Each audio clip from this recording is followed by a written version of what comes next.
brought some questions up here that votes. That's awesome. But I'm just going to let you guys continue to vote on those, and while we do that, we'll get to know our lovely panelists. Who wants to go first? Anyone feel excited to meet our audience and tell us about yourselves? I like talking about myself. All right, Rick. I'll put my hand up. Oh, wait, no. Sorry, before we do that, this is like fireside chat. Before, I was rereading the Lean UX book, which is like from the guy, it's like kind of a follow-on from the Lean Startup. But I found this really beautiful quote, and I thought it was a nice quote to open the night. So he was talking about like teams having really sad stories where they do a lot of work and then like all that work goes in the bin, right? Like you do a ton of deliverables and then put a lot of effort into something and then it just doesn't get built out, or the team runs out of money, or all those kinds of problems. And he said, but the fault is not with the designers or the engineers or even the executives. The problem is the systems we use to build companies. They're still building linear organizations in a world that demands constant change. We're still building silos in a world that demands thorough collaboration. We are still investing in analysis, arguing over specifications, and efficiently producing deliverables in a world that demands continuous experimentation in order to achieve continuous. So that's a lot of buzzwords, but what I think is like a great takeaway from that quote is just have this very old school mentality way of thinking about how to work together and thinking about what companies look like. And I think the best tech companies are doing the work of trying to work out what the future of work is and like what the future of collaboration is. And that's what we're here to talk about tonight. Okay, Rick, alrighty, let's talk about you. So you've been leading dev teams for nearly 2 decades. Yes. Tell us about how the role of developer has changed since you joined the workforce. I think we're probably all aware of the biggest change that's happened for developers in the last 20 years, and it's really not in the last 20 years, it's in the last 5 years, and that'd be the big DevOps movement. And if I went around the room here and I asked everybody what DevOps meant, I think we'd get 80 answers. It's something that's still evolving, and it's been the biggest change, but from my point of view, DevOps is a way a developer thinks about the way they write the code. They're not thinking about writing the code, completing the story as quick as they can, throwing it over the fence and letting somebody else deal with it. They're thinking about it from a complete life cycle point of view. So that's the biggest change I've seen. And talking of life cycles and changes, how did you transition from being a hands-on developer into leadership, and how did you decide it was time? I live my life by a whole pile of aphorisms, so sorry if you hear too many of them tonight. One of the ones I like, though, is you can tell the leader, it's the one with the followers. And really, that's how I fell into a leadership role. I was in several disorganised teams and found myself organising them. And then in one particular team, I went to the owner of the company and said, the team is a mess. I'm doing my best to organise things, but I wouldn't mind if I had your stamp of approval to organise things and give me a job title that reflects what I'm doing. You led before you were called leader. Yes. Yep. Yeah. Jen, can I pick on you next? Yes, go for it. So I have a note here that this question isn't actually quite right. So Yes. I'm going to get you to fix it for me as I say it. Yep. So sorry, if I haven't introduced Jen properly, she's in product. Do you want to just actually give us a quick little intro? I can do mine. Yep. Hi, I'm Jen Leibhart. I'm a product manager. And also the one of the co-founders of a meetup called Product Anonymous. We do monthly meetups and also an annual session called Product Camp. And yeah, I've been doing product for a really long time, currently work at Assembly Payments. And yeah, I don't know what else. That's great, that gives us a little flavor. So yeah, the question was phrased as a lot of people start from a creative design kind of role and then move into product. You didn't quite start as a creative designer, but you didn't quite start as a product manager either. So yeah. tell us about your journey into that role. Yep. So product people come from very different backgrounds. So when we were prepping for this, this was the question, and I said, nope, false on 2 counts. Most product people don't come from a creative background. They're BAs, they're project people, they're designers, my Prodanon co-founder is an immunologist. I worked in the music industry, so it's really a very broad spectrum.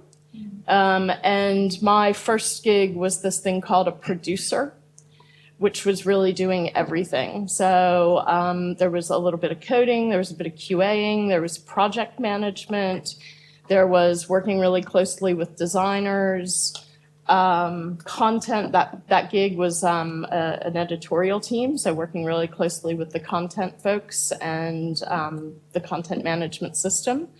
So in a lot of ways, I was doing elements of product management, but at that point in time, I had never heard the term product management, which is what happens to a lot of people.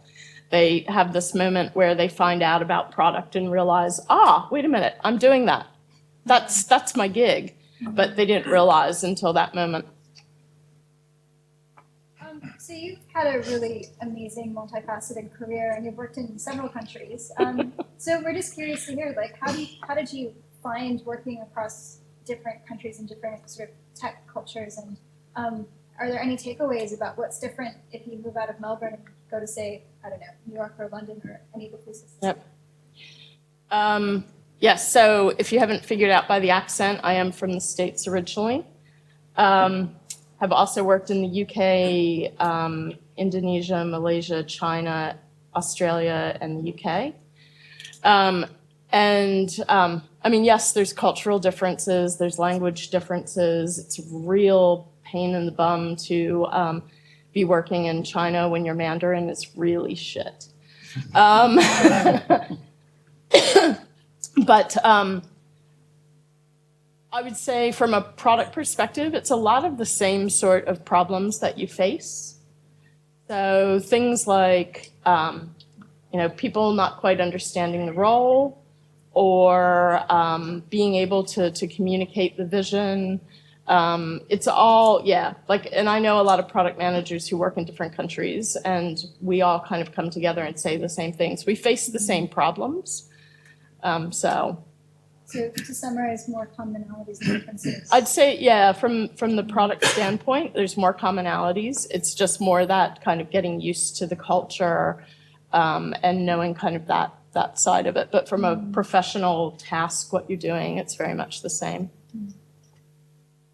Thanks, Jen. And Dan, so you started out in medicine. Kind of. Yeah. Also, sorry, I should say Dan is head of design at CultureAmp. Yeah. Director of design, yeah. Culture. Yeah. What did I say? CultureAmp. CultureAmp. Yeah. I think I just did some weird Freudian crosstalk there. And is also highly experienced and has worked in this field for a while. Yeah, we're really curious to hear about non-traditional roles into like a creative design role. So yeah, tell us more about that. Yeah, so just before I start, I'm feeling a bit under the weather, so if it seems like I'm kind of going off and losing my train of thoughts, because I am probably, so just kind of like nudge me back or shout at me. I started in a very different area. I did a degree in biotechnology. If I'm totally honest, I was kind of going to the pub a lot of the time, and it was only at the very end I realized what a career in that would entail, and went, shit, I kind of don't want to do that. So instead I did a Ph.D. in Medical Informatics, where I taught myself how to code. That was pretty much it. I was working with pathologists in medical schools, setting up health insurance schemes nationally in Sweden, things like that. And then out of that, we commercialized the research. So we set up a startup, and I was wearing different hats. I was kind of head of sales. I was doing research on product market fit. I was designing the product as well. I was kind of doing a lot of different roles. And by the end of that, the postgrad and then 2.5 years of startup, and we got acquired, I was just burned out. So I decided to take a year off, went backpacking through South America on my way to Australia, thinking I got loads of time to work out what I want to do in Australia. Completely forgot about like what I wanted to do, but it was like the last week I was in South America. I was like, shit, I need to work out what the hell I want to do over there. And I met this guy I was explaining about what I really loved doing, and it was about the kind of like working out the problems and translating like what people needed into a product. And he was like, oh, that kind of sounds like HCI. And I was like, what's that? So I Googled it. I saw a book about it. I saw the author lived in Sydney. So when I got to Sydney, I basically just like called her up or messaged her and went to talk to her about it. And she was like, oh, you mean actually UX is what you're interested in? Here's some companies you should go talk to. So I was like, sweet. And I called them up and I went in there. I had no portfolio. I was on a working holiday visa. And I basically just blagged my way in. I just kind of like persuaded them, did some tests for them. They were like, yeah, that's kind of cool. Okay. So got on board that way. Spent about 3 years kind of consultancy agency side, working with lots of different types of clients. And then decided I kind of wanted to move back in-house. Went to a startup called BigCommerce, which was quite well funded at the time in Sydney. It was a Shopify competitor. And then, yeah, just have been in-house ever since, kind of working my way up and then kind of building out teams. So it was not exactly, or not at all where I'd expected it to be. I know, I've worked with some BigCommerce templates and let's just say for Spotify, or Yeah. sorry, Shopify. Yeah. Yeah, yeah. Bless your heart. By the way, I know we have the slides up here, and like I wanted to make space for people who feel shy, but like we do want this to be conversational, so feel free to shout out and heckle us or like chat to us as we go with this. Okay, so Dan, I guess just to like tie it off before we start the question section. So having done a lot of different skill sets and explored kind of different areas yourself and then moved into design and also been in different levels of roles in design, do you find those different domains enrich your ability to do design work? Like, do you think that's a benefit, or do you think it's just like, oh, that was there, but design work is totally separate? Sorry, say that again. Oh, like having worked, say, like having a science background and Yeah. coming into design with like a bunch of other skill sets that aren't traditional. Yeah. Do you think that makes you a better designer? I think it makes you a different designer. I don't, and similar point to you, I think people come into design from a lot of different career paths. So I've worked with people, like when I first started out, all the people I worked with, all the UXers were psychologists. And so they had that rigor around research and testing, and I've kind of like, that's been instilled in me throughout my career. Or the people I've worked with were engineers, visual designers who've been to UX. People have come in from completely left field things. So each person brings different skill sets with them. I think also depending on the type of environment that you're working in can affect the kind of designer you are. So working in an agency, for example, versus working in-house changes how you think about design for a little bit. So diversity in background and environment is good and helps you bring more to the table. All right, so we're gonna hop into some questions. I had a couple I prepared earlier that aren't in the pile, but I'm just gonna start with one of those and then I'll start picking off some from the big pile. But I like this one because I think we all feel this pain. And the question is, what can go wrong if cross-functional team members aren't aligned or aren't seeing the whole picture? And Dan, I know you had a good story for this bit, but Jen and Rick, I'm going to ask you also if you have any good anecdotes about what it's like when you have different skill sets or different people on the team who kind of are, not seeing eye to eye or not seeing the whole picture or maybe not sharing their context, because I think war stories are always fun, right? Like it's a little cathartic. No names will be included, I promise. I can go if you need a minute. Yeah, go. So as a product person, I'm thinking about the outcome. I'm thinking about the customer, the business, the revenue. So one company that I worked at, we had a face-to-face service. And I came into the company to work on an app that we were giving to the end user. And as I found out, there were a lot of silos. So there was us in the head office. Then, there were the managers. Well, there was like the people that provided the face-to-face service. There was the folks who managed those face-to-face service folks. And then there was another level of managers of the managers. And then the end user here. And so that's a lot of groups, a lot of stakeholders. And as I found out, while the app was going to provide a really good service to the end users, nobody had talked to those managers of managers, to the managers, to the face-to-face folks. So there was a whole range of stakeholders who were siloed, who had no idea what was being worked on and what the benefit was to the end user. So in that particular case, that app is really crap. Like, in terms of usage, like the product itself had some issues, but okay, we were working through that. But in terms of the usage, most of the end users didn't even know it existed because those face-to-face folks didn't know that it existed. So it's really about, you can't have those outcomes unless you work across all those different, those levels of silos to get that message out there. Go. I'll tell you a war story. Yeah, I love war stories. Come on. It's one of my favourite moments as a development manager was we were working on a very complex system, doing something that for humans is complex. I mean, that's what most software is really about. It's making a difficult job easy for a human to do. So a very complex system, lots of algorithms involved, lots of edge cases that humans don't normally think of. So we'd gone through all this, we'd worked it all out, and we wanted this process to be a single button process so that, a human didn't need to know anything about the domain. All they knew was they had to press that button and it would work, I mean, that's the end goal of any software is to be one button. Is it a big red button?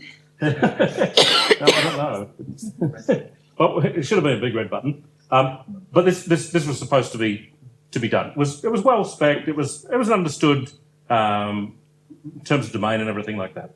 Assigned it to a developer. He looked at the work. He gave me some estimates. He broke it down. Exactly what you should do. Off he went. So I said, "How's it going?" "Oh, good. All right. Are you getting through it?" "Oh, yeah. I've looked at these bits and I've looked. Right, cool. Come back." I can just hear the jazz music in the background. Yeah, come back a little while later, he's working on the project, there's stuff that appears to be happening. How's it going? "Oh, nearly done. Oh, excellent, good, can't wait. This is just our customers are gonna go wild for this big red button." Yeah, then sitting there watching my Kanban board. Yes, awesome. Can't wait to tell the product people it's gone. Excellent, cool. "Can you show me a demo of it?" I say. "Oh, well, not really." "Why not?" "Look, I've just called it done because it's too hard. They're just going to have to do it manually." He didn't really put himself in the customer's shoes, and really that's as developers we need to put ourselves in customers' shoes and understand that the big red button's what they want. That difficult process is difficult. Our job is to make it simple for them. So even if the code is hard to write, you don't call it done. You come back and you say, "Can you help me break it down a bit further? Can you re-explain stuff? Can you answer these questions for me?" Don't just call it done. I'm going to throw in an anecdote. I promise I won't hog the stage too much, but Jen, you reminded me of this one contract I was at. I was contracting to do a wayfinding, what are those things, kiosk in a hospital. I won't tell you. And I was a subcontractor for a subcontractor, literally 8 levels deep. I shit you not. So got the government and the money up here, and then it was 8 levels. And I had been brought in to basically do classic wayfinding work. So it was iconography and trying to make it clear where you were on the map and how you were getting where you were going. And even though it was called a UX job, Dan, this is going to trigger you. Even though it was called a UX job, I was not allowed to go talk to our users about it. And so I had to like take my best cut at it. And then we sent off a prototype to the stakeholders and then waited for 3 months to get feedback.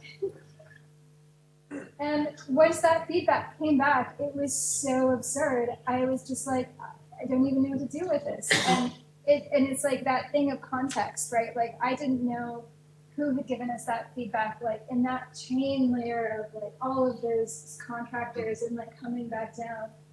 Who had said that like the icon I chose for like, I didn't remember what it was, like the car park was like not obvious enough, and like why was their opinion valid versus doing testing on it? Like it was just such a frustrating argument to have. And I ended up not returning to that job. Like I did like 2 weeks of work. We waited 3 months, and then the like people I was subcontracting for were like, please come back. We were having a disaster. And I'm like, not my monkey, not my circus. Which is one of the I think it's a Polish proverb, not my monkeys, not my circus. I think it's good to keep in mind that sometimes things are so unutterably broken and you're just not going to be able to fix it.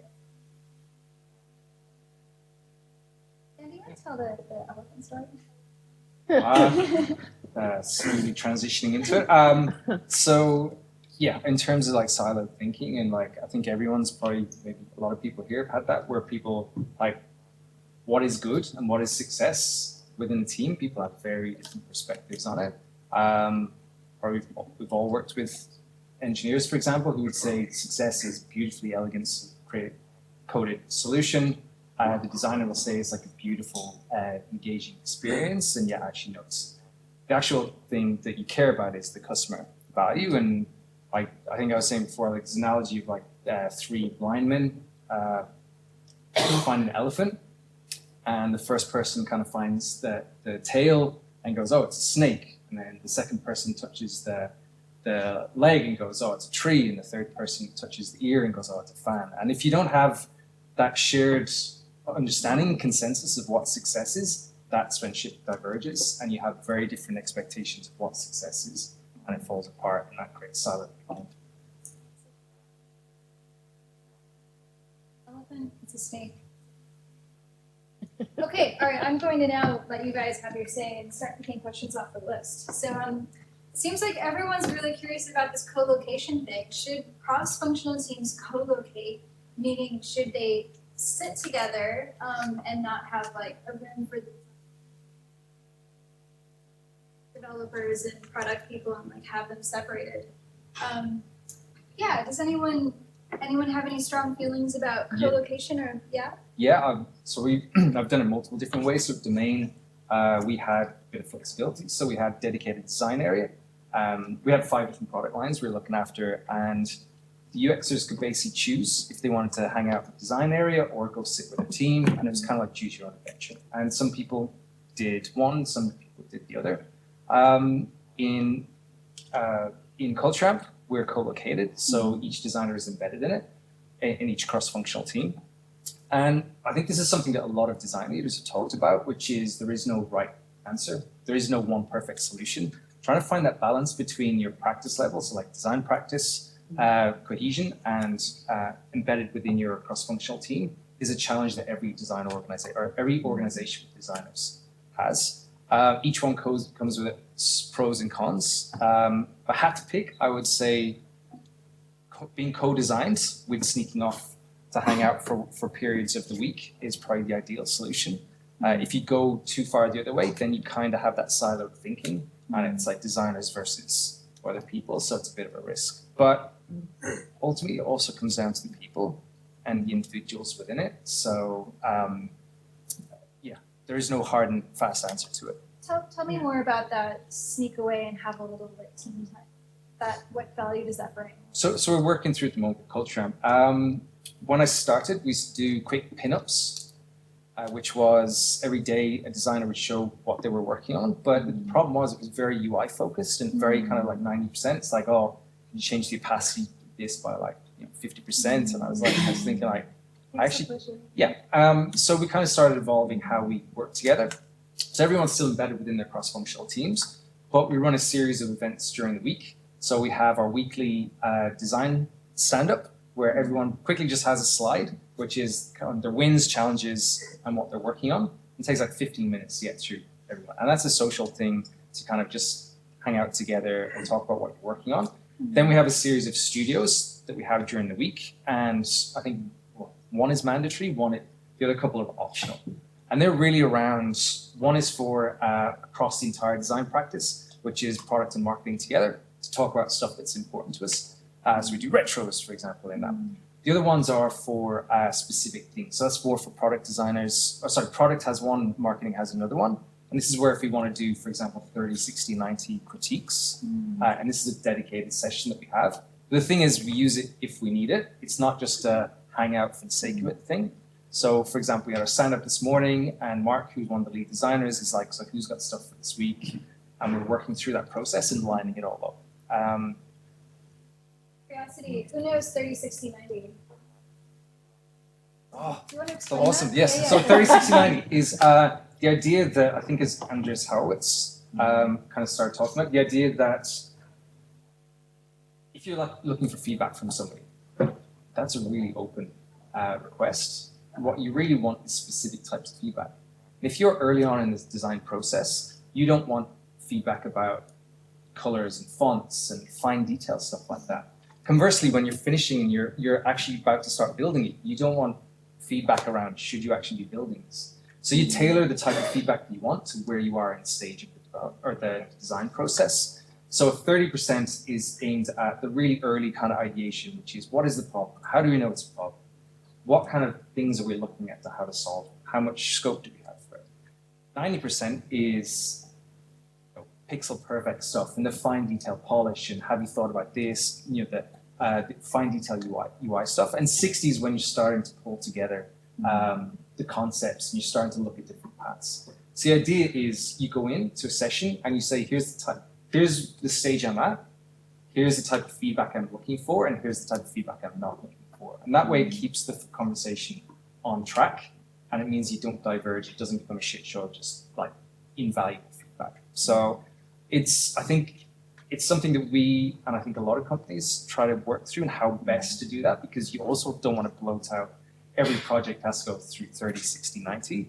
And I think that's something that we're also kind of working through. One of the big things about it is also the idea of critique, not criticism. It's the idea that any critique session is about helping the designer to find better solutions. It's not about tearing down the designs. It's not about tearing down the designer. It's about building them up and helping them do their job, help them do their job better. So you do things like you don't kind of go, that shit. You talk about, have you thought about this? Or you frame things as questions, and it's not a dictate. It's more to help the designer, but ultimately the designer owns the solution and takes that input and does with it what they will. Do you want to? I feel strongly about this. Can So, we break? so I feel strongly that time needs to be mixed. You do need to spend time in your cross-functional team, but you also need to spend time within your discipline. And how you divide that depends on the maturity of the team, how long, I guess knowledge, but also how long they've been working together. It depends on the maturity of your organization. It depends on, do you have a lot of junior folks that you need to mentor and be around? And I'm particularly strong around, I've not worked at large companies where there's like 60, product and UX folks. I've always worked at smaller companies. And so if you're the only product person or one of like a handful, you don't really work with your other product people. Developers often work together, they pair. UX, there's, I think, a bit more of a mindset around sharing and talking. Product, you're so damn busy and going from meeting to meeting to meeting and making sure things are happening that you really have to focus to make sure that you have that time with other product people. You don't necessarily have that situation where there's a junior person who can learn from a more senior person unless you're at a larger company. So I think it's really important for certain roles to make sure that they spend time with other people within their discipline. Actually, do you want to throw something? Oh, I'll just talk about my experience. Yeah, please do. Where I'm working at the moment, we've got a large engineering team across the company, large QA. There's plenty of people that are in the product space, but only my little bit has really got an interface. So technology company, a lot of the companies looking at the actual hardcore tech behind the thing. We've recently shuffled around our whole office, and it's really been an incredible experience. Open plan office, of course, that's how we do things, right? We all love open plan offices. We don't really. Somehow we've managed to get a little corner of the office that's got a glass partition next to it. So while it's still open plan and you can walk around and you can hear around the glass partition, we kind of got our own little corner. And as part of moving into that corner, our product people, which is product owner and product manager, but also our UI and UX team, are in that little corner with the software developers and the QA people. So we've got this little cross-functional team space where we're together, but we're also kind of separate. There's a bank of desks that's the product part, and there's a bank of desks that's the development part. And moving into this space has been one of the best things I've seen happen, because what we were doing was saying, all right, we need to change our process, it's not working for us. We're building stuff, development's building it, QA's testing it, we're releasing it, product's looking at it and going, oh my God, what did you do? That's not at all what I meant. To going, all right, we need to change the process. And so we slowed down the process and we put product coming in as a part of the process and looking at what had been built, coming in at the 90 level and going, hang on a sec, that's not what I meant. And then the developer saying, yeah, but it was really hard to do that, or, you know, because of technical constraints, we needed to do it this way. Now being in that space, all these conversations are being overheard. So the myth of the open plan office is actually working. These conversations are being overheard, and our product team is getting involved in the development right from the start. When a developer says, hang on, the UI library that I'm using doesn't let me do it that way. I could do it that way, but it's going to take me a week, because they can just say it to the person sitting just over there. And the product person's going, oh, really? Oh, don't worry about it. Then just use the other one, the old one, that's fine. You know, being close has given us a much better process and a much better way forward than when we had to call the product team over to inspect the work we've been doing. Breaks down the barriers. It's broken down the barriers. It's really created a much better flow and a much better product. What we're putting out at the far end is something that the developers are happy with and the product team are happy with. All right, well, let's keep going. So I'm going to go to the next question, which is, how can you help management, like C types or manager types or investors, feel comfortable when you have to go slow to go fast? That is, when you have like a lot of broken process, or when the team just isn't succeeding and working together, you're like shipping a lot of bugs and you have to stop and fix the processes and fix the culture before you can get better outputs. And this is a hard one, because like I'm like you, Jen, I've worked in a ton of small teams, and every small team I've worked in is just like constantly anxious about how much features we're shipping and how fast we're going and are we going fast enough, and it's like a constant problem. But yeah, I think the real challenge is often helping people understand that going fast but in a super broken way is more dangerous than going slower but less broken or more sustainable. I kind of answered my own question. But no. I think there's some detail in that. So yeah, I mean, I agree. Like, I think I wouldn't say there is a stop. There is a, how can we slow this down a little bit? And which areas do we slow down? And which areas do we go, okay, I'll deal with that another day.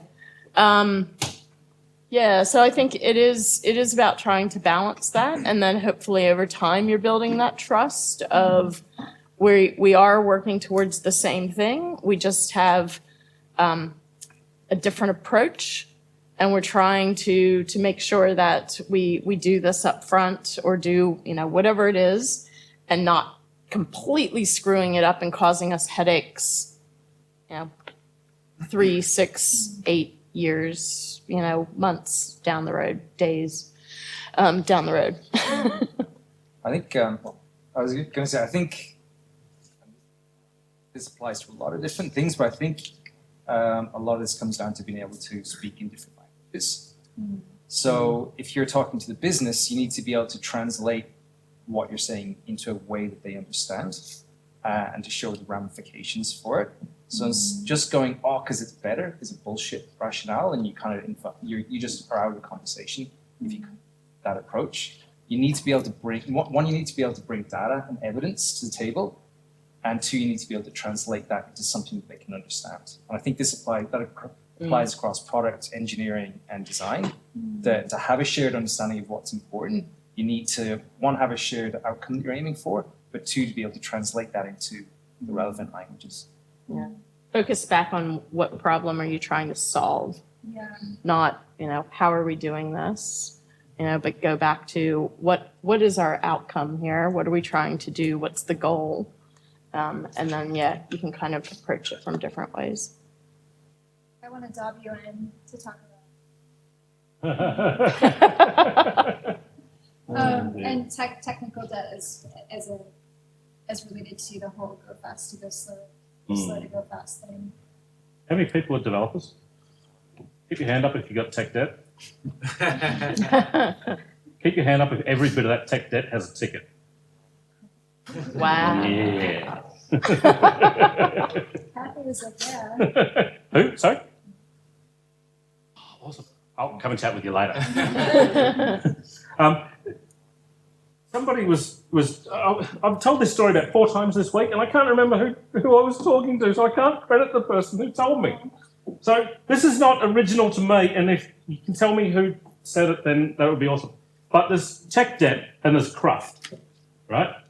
And the difference between tech debt and cruft is tickets.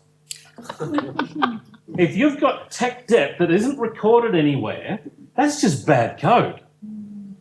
It's only once it's written down that it becomes actual tech debt. That's when you've said, I'm going to pay it off. What about when it's a bunch of to-dos? If it's written down, it's written down. it might be to-dos rather than tickets. Then we don't have to-dos. What we have is investigation tickets. Okay.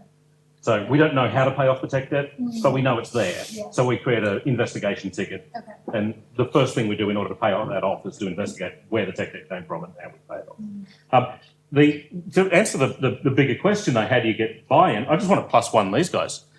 That's exactly right. You've got to speak in terms of the person that you are speaking to, and this is a general communication rule. You don't talk in terms of your own thing. You don't say, hey, we need to pay off this tech debt because my developers are all angry about the amount of tech debt we've got lying around. The powers that be are like, sorry, I don't understand what even tech debt means. I need more features out. You need to speak in the terms of the language that they are speaking. You need to talk about the fact that we will not be able to put out additional product in the future because of the mess we've built now.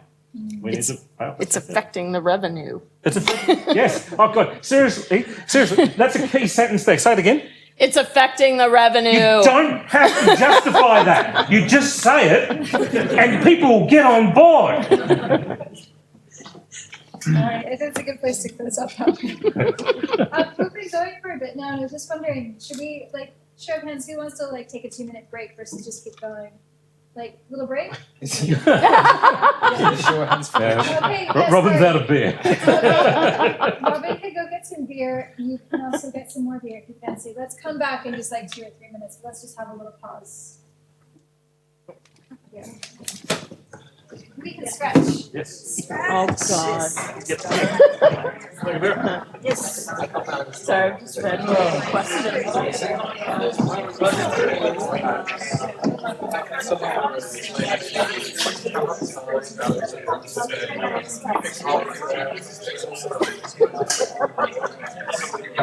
you were saying not to do, where you commented your code to do, colon, blah, blah, blah. You raise a Jira and you put a Jira note.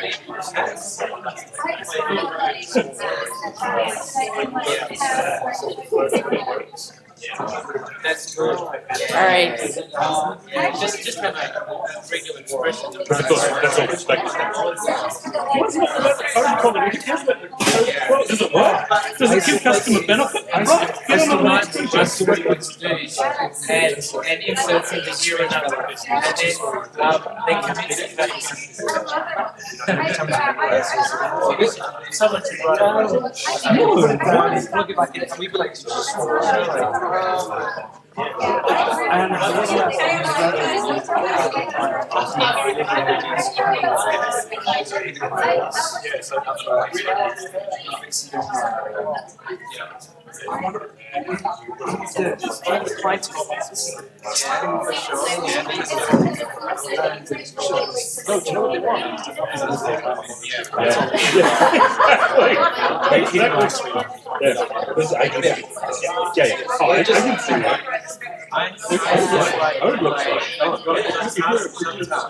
why can be epics?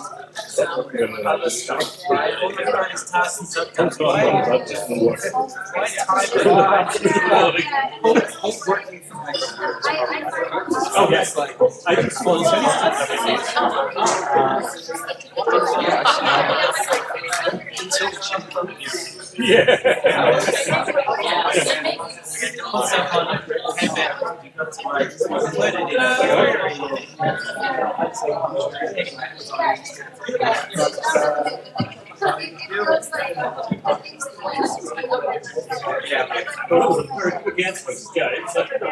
tell me what I'm wrong. Especially since it's so much better to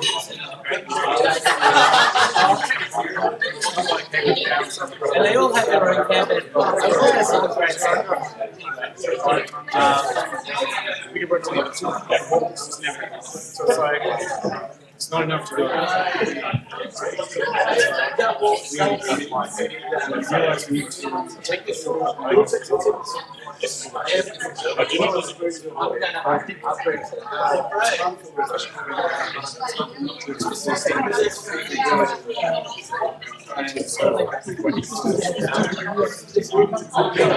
actually had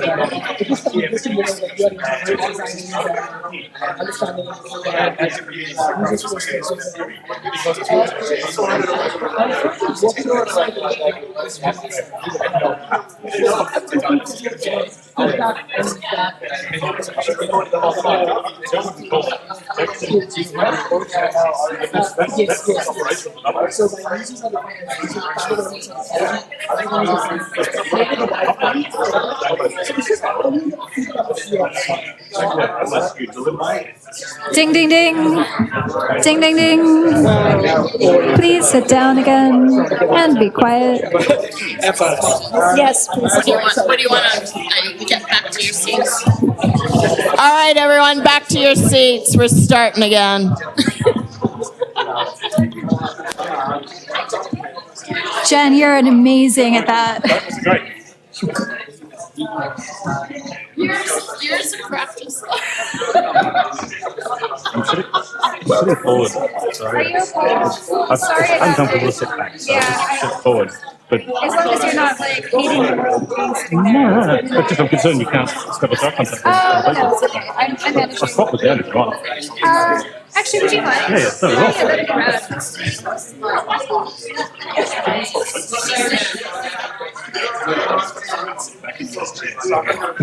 That way I have like eye contact / interrogation.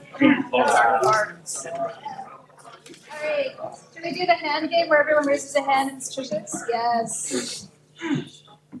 That's you too, Robin. Oh, you've got a beer in his hand, computer in the other. So we're gonna get back into it. We've got we've got, I kind of want to do about another 20 minutes worth of questions and then do a little poll at the end to talk about like, what are the takeaways? What are the things we've learned? Like what's interesting from this session? Does that sound about okay? Like, have you guys got about another half an hour on you? Ish? Yeah, cool. All right, let's do it. I think there's so much interesting stuff in this. Like honestly, I could do this all night, but I think Dan might actually wilt. Poor guy. Okay. Yeah, okay. All right. Actually, I was gonna say, because Yeah. you asked how many developers are in the room. Mm. What's the mix of other folks? How many designers are there? Designers? Ooh, yes, represent. So good.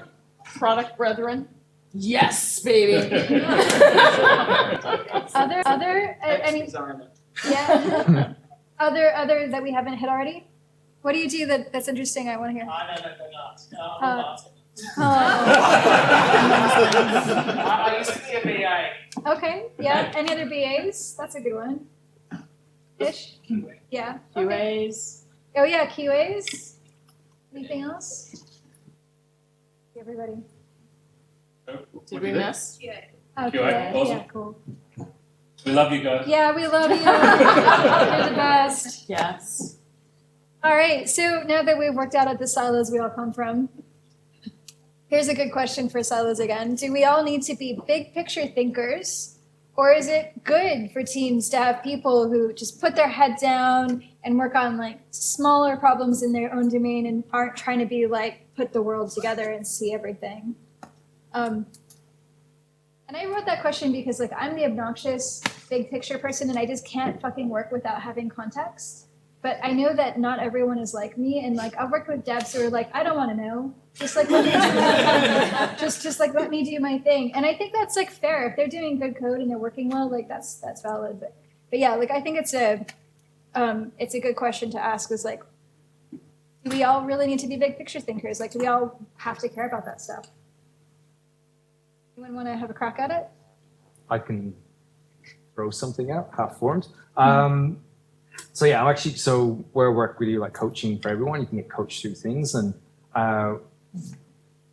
coach I have did Myers-Briggs and all those things, and I was looking at communication style. And it turns out, so I'm kind of like the big picture, talking like this and big abstract things. Turns out 40% of the population hate that shit. They want specifics of like, okay, tell me what that means. So I kind of learned that you have to have you have to tailor your communication to different styles. But in terms of the bigger picture thing and caring about that and just going, no, just let me do my thing, I think it's horses for courses. I think what you need to have is connection to the bigger purpose. So you don't have to be actively involved in it at every step through the way, but you at least have to have visibility and understanding of what that is. So whether you're a designer, a product manager, or an engineer, you should at least understand the pain points of your customers. So we're just finishing off a round of deep dive usability testing. And I think nearly all of our engineers have been involved in the observation room and watching through a couple of them, which is awesome. And we've actually baked that into some of our OKRs for the teams where people have to at least have visibility and go into some of those things. Doesn't mean they have to be involved in every process, but they need to be connected to it. Any thoughts, John or Rick? I like big picture thinkers. I'm a big picture thinker. But I get a lot of work out of people who want a really detailed spec so they can deliver the thing that they need to deliver. I love Dan's point that understanding not the big picture, but also the purpose. The big purpose. Yeah. Big purpose. It's that's just massive. Yeah. You know, because that informs everything that you do as an organisation. Is understanding the purpose behind things, not just understand the product you're working on or the domain you're working in or whatever it happens to be. Purpose is the thing that everybody should know and should be able to tell you. There was a quote that from one of the engineering leads on Friday when we were having drinks. He was telling one of my lead designers, he was in one of the sessions, and afterwards he told her, I was physically in pain watching people try to use parts of the product that he's responsible for. And I'm like, that's awesome. That is so good. And I love that type of thing. Yeah, That's awesome. Developer pain's awesome. I'm sorry, Mel, but it is. One of the interesting things I once got my developers to do was to spend a day on support, answering, not on the phone, you know, because for most developers that's way outside the comfort zone. You know, I don't mind standing up here and talking to you all, but please don't phone me. But answering email support tickets, and they didn't want to do it, but they all came back with pet projects that they wanted to work on because they'd stumbled across some customer pain that they hadn't realised existed. And they all came back desperate to work on pet projects, you know, where they discovered this pain, and we built tickets out of that. We built the process, you know, not process, but built parts of our product out of the pain that developers were coming back with. I think it's fantastic to give them experience outside development. Yeah, ditto. Yeah, I very much want the developers that I work with to have real customer experience. Yeah, whether it's sitting that pain that the customer has, or whether it's usability testing or discovery testing or whatever it is we're doing, I want them to feel the pain. So basically what I'm hearing is that we all like expressing masochism as a group. Yes. All right, I'm just going to move on from that. So apparently we're all curious to know, is there a place for the 9-to-5er in a modern technology team? And I guess let's define that well, like the person who comes in at 9 and goes home at 5 and maybe doesn't do a lot of research or hang out with events like this and or do a lot of ongoing learning and just kind of wants to do their job and move on with their life. Like I have strong opinions, and I'm sure you do too. So I'm just gonna let you guys rant. My thing is I kind of don't care about the 9-to-5 bit. It's the output I care about. Okay. So if somebody does it 9-to-5 or 9-to-3, sweet. You know, if they're doing, if they're working, so somebody's joined my team recently. He's awesome, and he's had a newborn kid, and he's like, I want to be working a couple of days a week from home. It's like, sweet. It's not important where he's doing it or how long. It's what is important is what he can add to our team. Yeah, fair. Yeah. 9 a.m. my brain doesn't really work. I hate mornings. So yeah, so the typical 9-to-5, I've never done that in my life. I've told people, no, if you want me there, I'll sit there and I won't be productive. And I love the fact that recently there's been a whole bunch of research that comes out that, you know, our body clocks are something that we're born with, and we can only alter whether we're a morning person or a night owl up to like 2 to 3 hours. That's it. So definitely a night owl. So yeah, so from that perspective, I don't agree with that 9-to-5. But yeah, it's, you know, what are you actually getting done? Like when you're focused on something, are you being productive or are you chatting? We're on Facebook. Come on, move up in there, right? I mean, the literal question, I'm completely on board here. I don't care what time you work. Like, you know, by 9 o'clock, my brain's starting to shut down for the day. No, not really. At least don't tell my boss. We're videoing, remember? We can edit that bit, right? Recording. No. So one of the first things when I'm talking to my new team is that, you know, 9-to-5 is just numbers on a clock. I expect you to do a day's work each day, or 5 days work in a week, maybe. You know, I get people that play soccer in an afternoon, and so they want to head off early one day a week, and they'll work a bit later on a couple of other days. Cool, no worries at all. I'm not a big fan of time card mentality. I once inherited a team where somebody was under performance management for being tardy. One of the first things I had to do was get sign off from the person who had been managing him, that I inherited it from, to lift that. Because party just feels like old school Victorian era kind of a concept to me.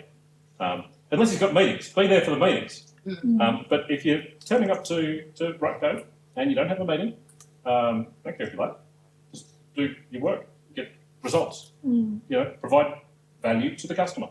And the rest of it's, people over process. Turning up at 9 o'clock's a process. The greater implication of 9 to 5 being that you, at 5 o'clock, you stop thinking about your product or your code or your career or anything else, and you turn back, back at 9 a.m. There's all sorts of people. I think everybody's valuable. However people work is really valuable. There are people who provide value to the customer, who turn up when they, and get a full day's work done, then stop thinking about code, stop thinking about product, stop thinking about QA until 9 o'clock the next morning. And that's okay.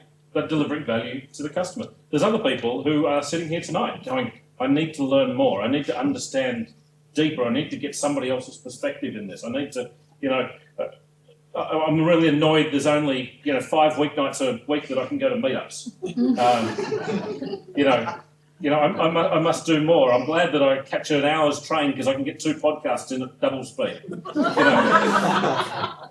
These people exist. Yeah. Some of them are here tonight. They are.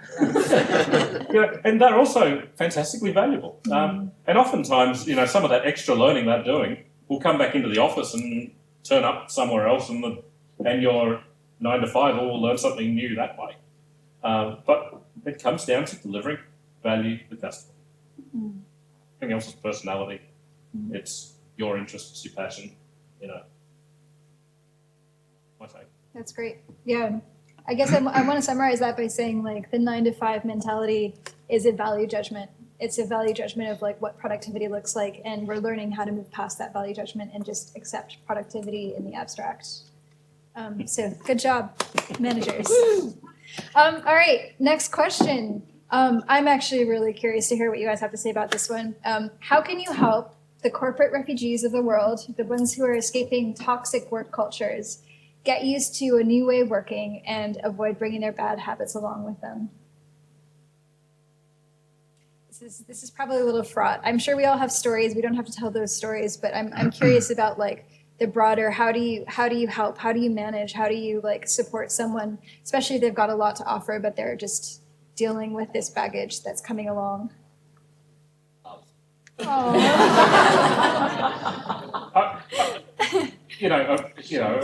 use that tone of voice not to get a reaction there, but rewind that. I really do mean that. As a manager, as a people manager, my job is to love my team, to care for them, to know them, to look after them. If they're coming from a bad situation, is to understand that situation, talk to them about it, hear what it was about, hear what it was like, to gently correct bad behaviours that they've come in with, or gently, depending on their communication style, work best with them to correct those behaviours. One of the first things I had was somebody come in and say, must have been sprint planning at the start of the week, showing off about how much work they got done on the weekend. I had to bite my tongue and explain that I don't want them working on the weekend. I don't want them working at night. We look at weekends and we say a weekend is the 2 days you get off work a week. Yeah, is that right? Yeah. I want to flip that on its head. I want to say you've got a 7-day week. You just happen to sacrifice 5 of those for some corporation somewhere. Everything except the time you're at work is yours, and make it yours. Don't show off to me that you hardcore worked all over the weekend, and you deserve a pat on the back for it. Okay, maybe if something's desperately urgent, we're going to lose a customer if we don't. But then I'll ask gently and take a no if the answer's no. But don't show off by doing that. That's bad corporate culture coming in on its own. I like this corporate refugees. Yeah, love them. Love them. Yep. I think I could just end the whole thing right there. That's so beautiful. Yeah. We won't though. Go on. Well, I was gonna say one place I worked, we were a very small team. We were in a large organization, but we were kind of sheltered, protected to work on this project. And so I would say, none of us were this toxic sort of thing. But one of the things I thought worked really well, and I think it would work in this situation, would be making sure that you're having those cross-functional retros, not just focused on what you developed, but your actual, like, what are our team processes? How is this working? What are our team values? Like, we talked about, like, what do we value as a group? So taking the actual time to think about, as a group, this is important to us. And I think with the corporate refugees, if you have that mixed with a nice group of non-refugees, you can kind of balance that out a bit. Try it, report back. Yeah. Cross-functional retros focus on stuff beyond the deliverables. Yeah, Does that's this great. work both ways, though? Should it not just be on deployment? Oh, Corporate side? yeah, I just think yeah. it's quite a biased approach. I think it's any refugee. Yeah, Like, exactly. I'm used to small companies. If I all of a sudden worked at a bank, I would have issues. So I would be a refugee. So it's not going to happen. But But yeah, it's a good point. It's just anyone escaping a big or like toxic work culture that's struggling to adapt to the new normal. and that's a good point, because I don't know if it necessarily needs to be a big company. Like there's other companies that have their issues. So understanding what that person has come from and what they're used to and how it can be. Companies can be worse. Yeah. Often that have oversight into culture as much as a larger company is starting to think about culture works. They are just driven to.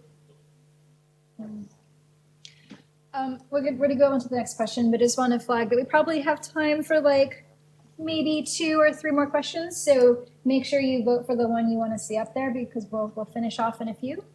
So yeah, feel free to go in and add some more votes if you want to like change the order. I'd love to see some like active, or yeah, like Jen, you can go. Yeah. Jen has some preferences. I voted at the beginning. Yeah.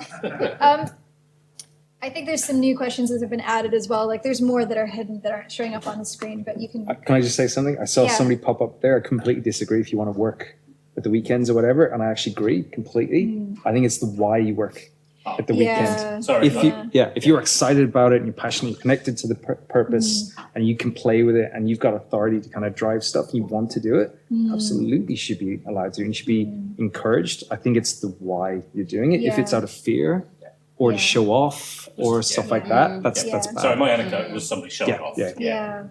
Oh yeah, seriously, totally. If you're passionate, if you're in a zone and you work till 10 o'clock at night. Also, there's time. There's a need to like have that downtime. I've like done like 10 hours, 10 days straight of working. Like and that, it's like, well, I just have to work a week. I'm going into work on 9. I just have. Yeah. And Sorry, I didn't mean to imply that actual working beyond 9 to 5 was a bad thing. It's the reason for it. Balance. Balance. And if you do work 10 days straight, then I'd hope that you could find a way of not turning up to work for those days off. But also, like, there's an element of personal responsibility there, like knowing what your limits are, knowing how to take care of yourself. Like, I think the flip side of moving beyond the 9 to 5 thing is like that if we do go through like that crazy sprint of hard work, we need to know how to stop and how to take care of ourselves and come back and like, ask for what we need. So yeah, I think us being able to say like, I need to pause or I need to take a couple of days off, even though it's a Tuesday, because I worked crazy hard over the weekends. Like, That's great as long as you can communicate that productivity and communicate your needs back to the team. Oh, I've got a great question. What is the difference between, I was just chatting about Jen, would you like to talk about the difference between a product manager and a product owner? It's a great question and not everyone knows. All right. Take some wine. I'm gonna take some notes. Can I get a bottle? Okay, so the product owner role is something that has come out of Agile. Read that. The product owner sits with the dev team. They work on stories. They are wedded dev team. I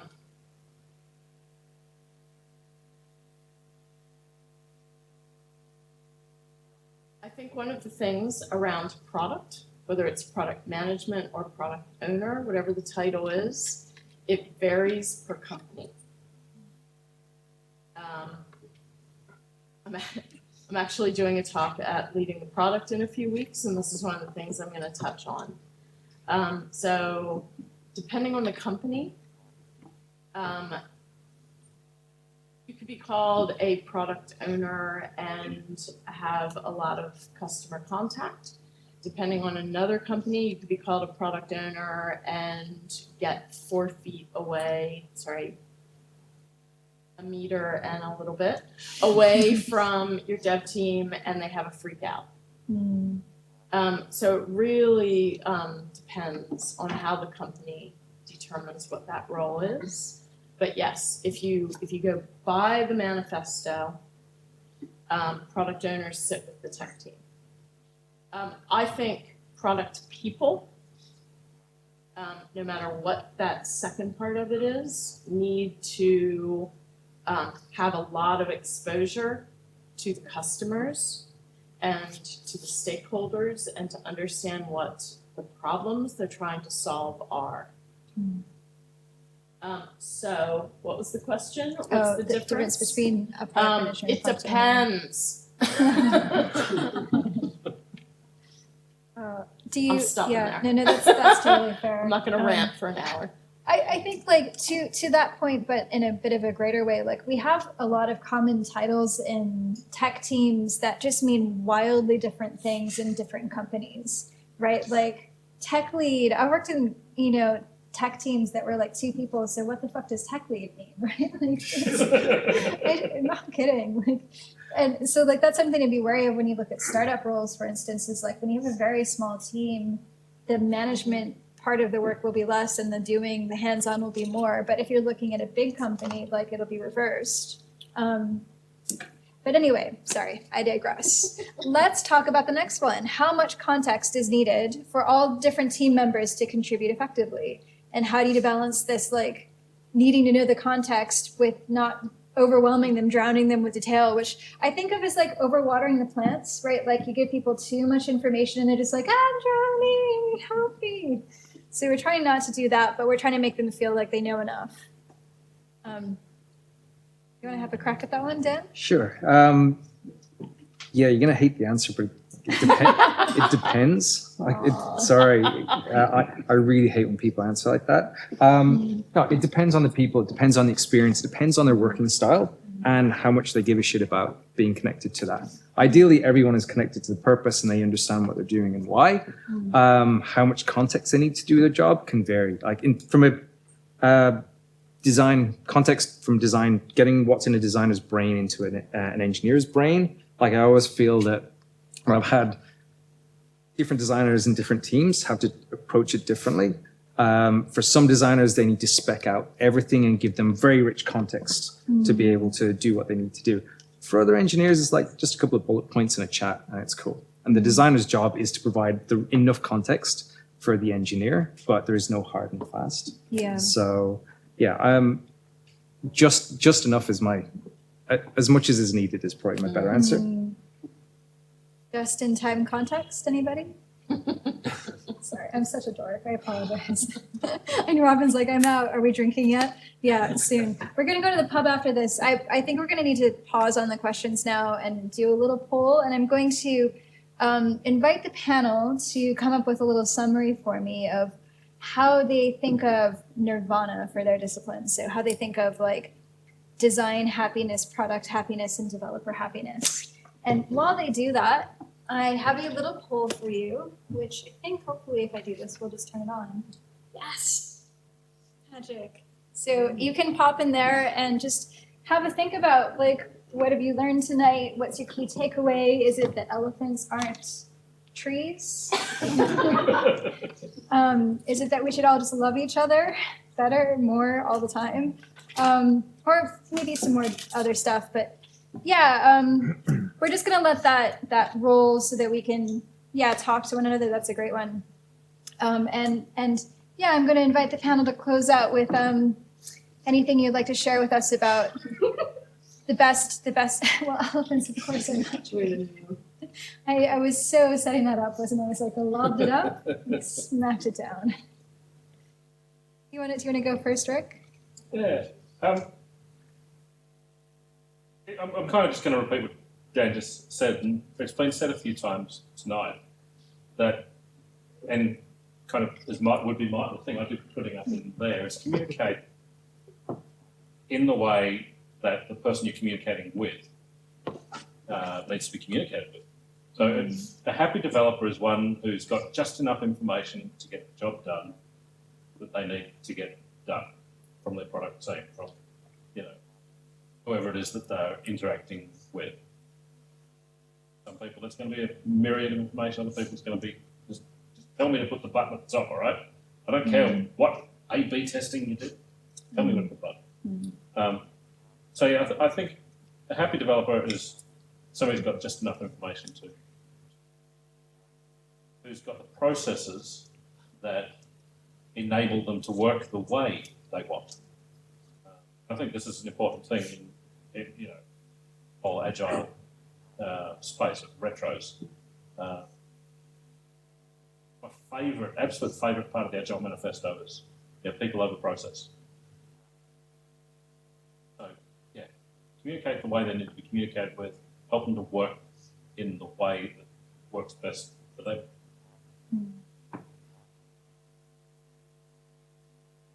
Ben or Dan? I'm going to go.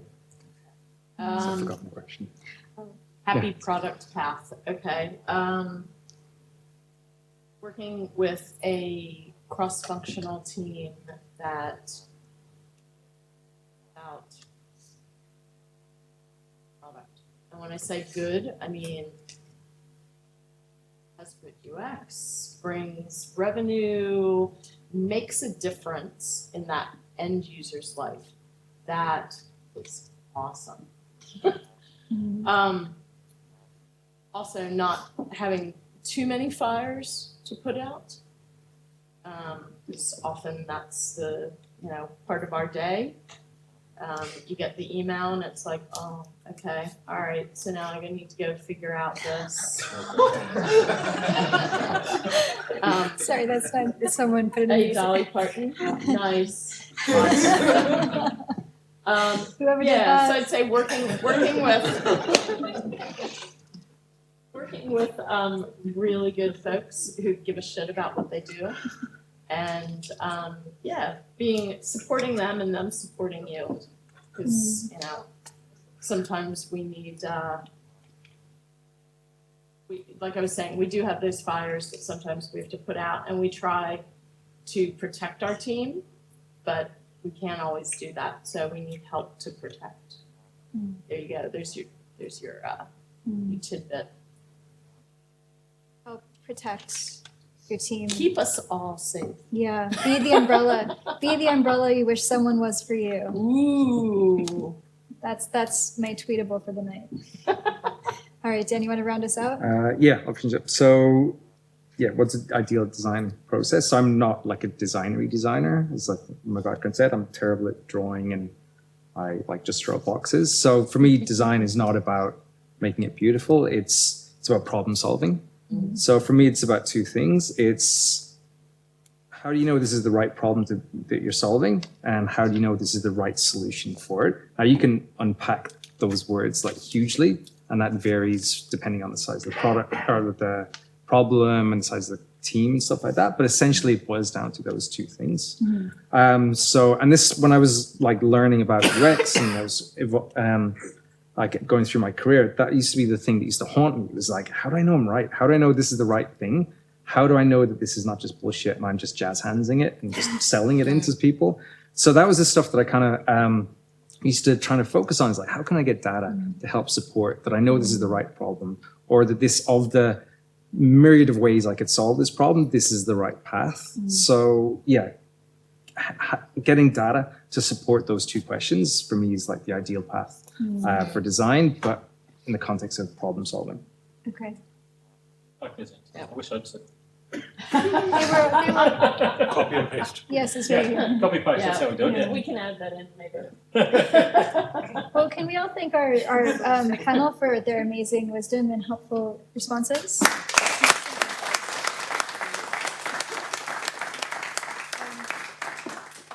Do you stick around? Well, we can hang out for a little bit, I think, before we get kicked out. A few minutes, maybe?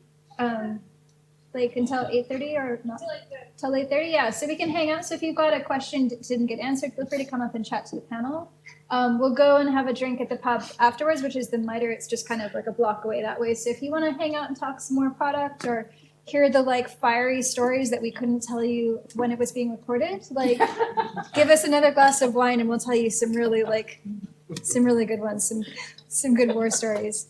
But yeah, thanks again to the panel. Thank you again to our sponsors for the night, and thank you all for coming, especially first timers, and hope to see you all soon. Thank you, Laura.